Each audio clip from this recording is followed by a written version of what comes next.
Lahat ay gagawin para sa ikabubuti ng dalawang anak at mister. Yan si Agnes Cabasal. Sa tulong ng isang kaibigan, naipakilala kay Agnes ang programang The 700 Club Asia.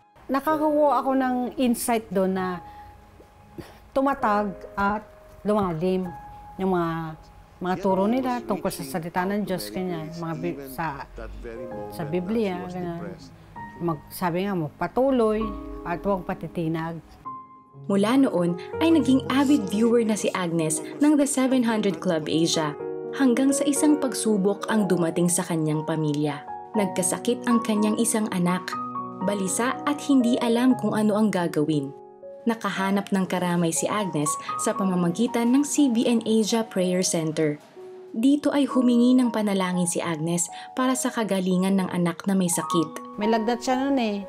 Pinapray ko siya. Tumawag din ako sa 700 Club Asia. Gumaling din po siya. Ang laki ng himala na nagagawa ng prayer. Kasi ano yan eh, weapon. Sandata natin yan sa Panginoon. Para kumilos ang Panginoon sa buhay natin. Ang kagalakan na kanyang naranasan kasunod ng kagalingan ng anak ay naging daan upang si Agnes ay tumugon sa panawagan ng pagbibigay sa gawain ng CBN Asia. Nagbigay ako ng 100 sa 700 Club Asia through ML Kwarta Padala.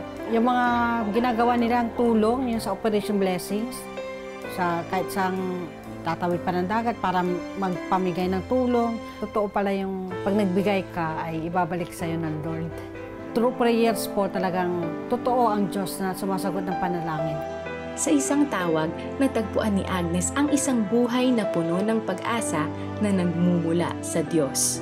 Pagkatapos ako ipag-pray, nanililiwanagan ako at gumagaan itong ulo ko, yung stress ba, natatanggal. Naliliwanagan ako. Kaya gusto kong magpapray sa 700 Club Asia kahit matagal na ako Kristiyano.